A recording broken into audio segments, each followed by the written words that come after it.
नमस्कार, स्वागत और अभिनंदन एक बार फिर से आप सभी का मौसम तक चैनल पर। मैं हूं देवेंद्र त्रिपाठी और मुलाकात हो रही है मौसम का हाल बताने के लिए। सैटेलाइट तस्वीरें काफ़ी हैं ये इंडिकेट करने के लिए कि किस लिए ये वीडियो आप देख रहे हैं। अगर आप पहली बार देख रहे हैं तो आपका स्वागत है और रेगुलर देखने वाले मित्रों का बहुत बहुत शुक्रिया लगातार मेरे साथ बने रहने के लिए। और शुरुआत में ही आपसे निवेदन करूँगा, अगर बिना चैनल सब्सक्राइब किए ही आप वीडियो देखते हैं तो छोटा सा कष्ट करना है, सब्सक्राइब बटन पर दबाना है, आपको क्लिक करना है। उससे आपका रेगुलर कनेक्शन मेरे साथ जुड़ जाएगा और जब भी वीडियो अपलोड करूंगा नोटिफिकेशन के माध्यम से आप तक पहुंचेगा, आपको ढूंढना या इंतज़ार नहीं करना पड़ेगा। भाई जानते हैं किस तरह का मौसम 15 जुलाई दिन मंगलवार के दिन किस तरह का रहेगा समग्र भारत में।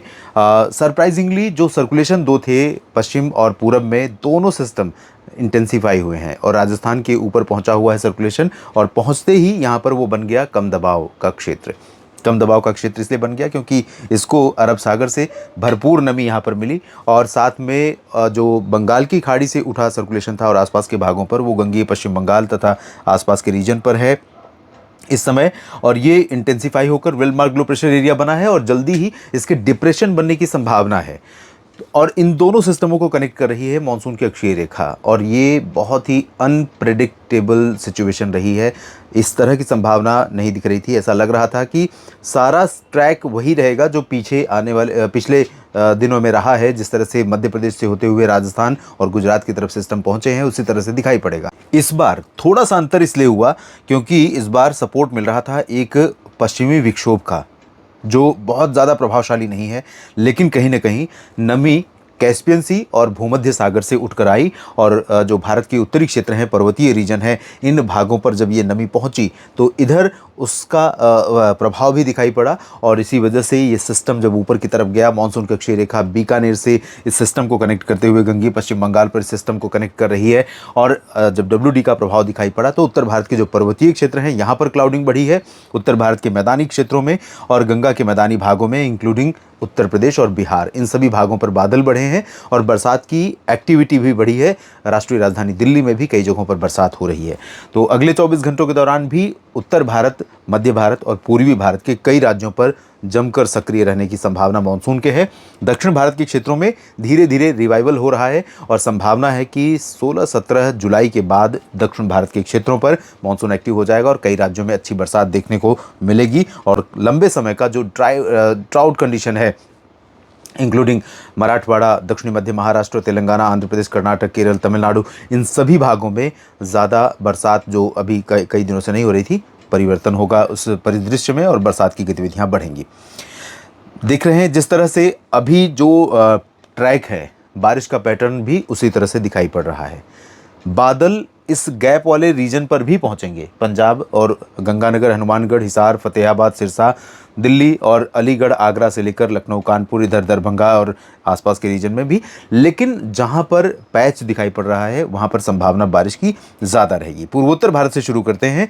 यहाँ पर अरुणाचल में बहुत हैवी रेन की संभावना नहीं है, लेकिन असम में लगभग सभी जगहों पर बारिश होगी और पश्चिमी असम में कई जगहों पर मूसलाधार वर्षा होने की संभावना है। मेघालय में तेज़ बरसात हो सकती है।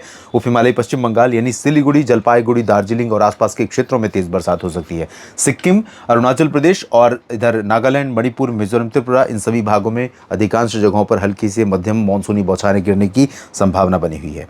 झारखंड और गंगीय पश्चिम बंगाल के क्षेत्रों पर क्लाउडिंग बढ़ गई है और अगले 24 घंटों के दौरान 15 जुलाई के दिन इन दोनों राज्यों में कई जगहों पर मध्यम से तेज़ वर्षा होने की संभावना है। रांची, जमशेदपुर, देवघर, दुमका, डाल्टनगंज समेत।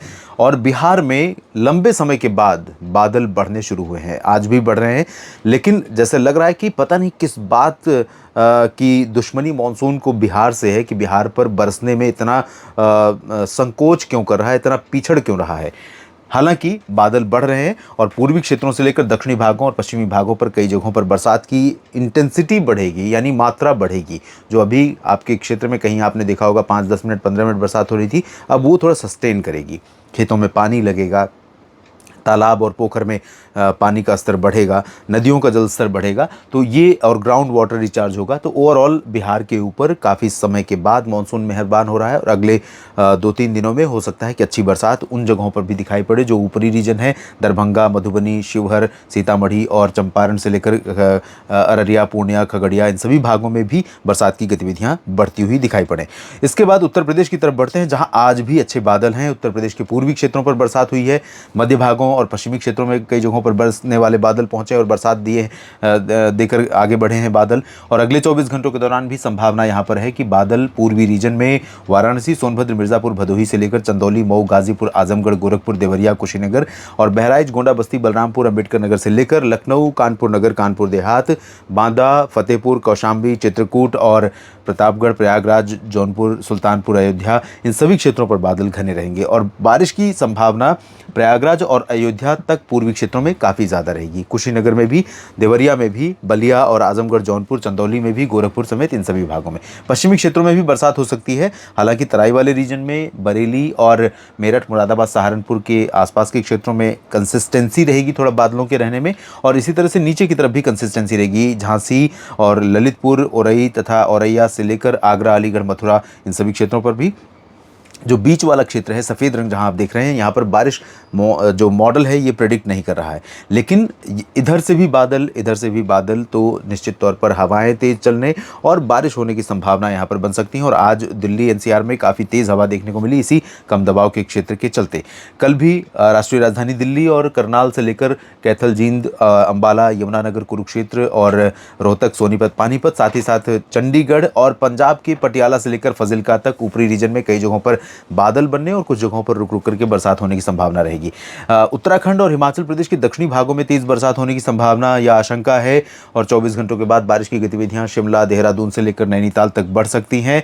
WD का प्रभाव और इधर से अरब सागर और बंगाल की खाड़ी, तीनों तरफ से नमी जब पहुंचती है पहाड़ों पर, किसी भी सीजन में, चाहे वो मानसून का सीजन हो या प्री, पोस्ट और विंटर रेन का सीजन हो, पूरे समय ये तीनों स्रोत जब इकट्ठे होते हैं तो उत्तर भारत के जो पर्वतीय क्षेत्र हैं इन भागों में मानसून बारिश जो है वो प्रलय बन जाती है। तो इस तरह की गतिविधियां कुछ जगहों पर दिखाई पड़ सकती हैं। जम्मू कश्मीर में भी अच्छी बरसात, तेज बरसात होगी और गिलगित बाल्टिस्तान से लेकर लद्दाख के बीच में भी स्कैटर्ड लाइट रेन होने की संभावना है। राजस्थान के भागों पर पश्चिमी हिस्सों में अजमेर और चूरू से लेकर गंगानगर, बीकानेर और जैसलमेर, बाड़मेर, जालौर, जोधपुर, नागौर, सिरोही, इन सभी क्षेत्रों में कई जगहों पर मध्यम से तेज वर्षा हो सकती है। क्योंकि पूरब से सिस्टम मूव कर रहा है पश्चिम की तरफ, तो इस दौरान पूरब में भी अच्छी बरसात देता हुआ जाएगा। कोटा, बूंदी, बारां, सवाई माधोपुर, झालावाड़, भीलवाड़ा से लेकर उदयपुर, डूंगरपुर और साथ में जयपुर, अलवर, भरतपुर, दौसा, करौली, धौलपुर, अलवर, सीकर, इन सभी भागों में बरसात होगी।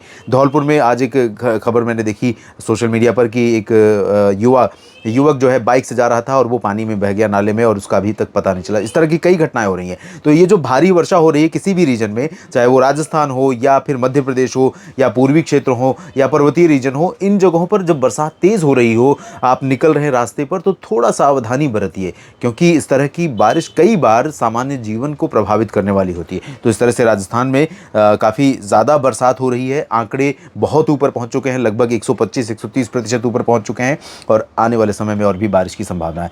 छत्तीसगढ़ और मध्य प्रदेश के भागों में कई जगहों पर बरसात की गतिविधियां बनी रहेंगी। अनुमान है कि रायपुर के ऊपर का जो हिस्सा है छत्तीसगढ़ का, सभी जगहों पर बरसात होगी और पूर्वी तथा पश्चिमी मध्य प्रदेश में यहाँ उमरिया, जबलपुर, रीवा, सतना, पन्ना, मैहर, खजुराहो से लेकर सागर और भोपाल, विदिशा, उज्जैन, इंदौर, नीमच, रतलाम, धार, मंदसौर, ग्वालियर, गुना तक, बैतूल और खरगोन, खंडवा तक सभी जगहों पर बरसात की उम्मीदें हैं। दक्षिणी छत्तीसगढ़, ओडिशा के दक्षिणी भागों में हल्की वर्षा होगी, लेकिन बादल कई जगहों पर छाएंगे। उत्तरी ओडिशा के भागों में राउरकेला, केंदुझार, बारीपादा, कटक, पुरी, पारादीप या ये वाला जो रीजन है, यहाँ कई जगहों पर बरसात हो सकती है। केंद्रपाड़ा, भवानीपटना, फुलबनी और बालेश्वर समेत तमाम दक्षिणी क्षेत्रों में और मध्य भागों में भी कुछ जगहों पर हल्की वर्षा हो सकती है। गुजरात और महाराष्ट्र की बात अगर की जाए तो गुजरात के पूर्वी रीजन में कई जगहों पर बादल बनने और कुछ जगहों पर हल्की वर्षा के साथ कहीं पर मध्यम बौछारें गिरने की संभावना है। और कोंकण गोवा रीजन पर पूरे हिस्से में मुंबई और पालघर से लेकर नीचे सिंधुदुर्ग तक और गोवा तक अच्छी बरसात होगी। मध्य महाराष्ट्र और मराठवाड़ा में धीरे धीरे बादल बढ़ रहे हैं और महाराष्ट्र में बदलाव शुरू हो रहा है। विदर्भ में फिलहाल ड्राई वेदर रहेगा ज़्यादातर जगहों पर। अकोला में कहीं कहीं पर, वर्धा में थोड़ी बहुत बरसात हो सकती है। दक्षिण भारत में तेलंगाना में ड्राई वेदर रहेगा, आंध्र प्रदेश में ड्राई वेदर रहेगा, लेकिन तमिलनाडु और कर्नाटक में कुछ जगहों पर परिवर्तन हो रहा है आंतरिक रीजन में, और तटों पर तेज बरसात हो सकती है। धीरे धीरे दक्षिण भारत के भागों में बारिश की गतिविधियां और बढ़ने वाली हैं। इस वीडियो में फिलहाल इतना ही। बने रहेगा लगातार मेरे साथ मौसम तक और न्यूज़ मीडिया मंच पर। धन्यवाद।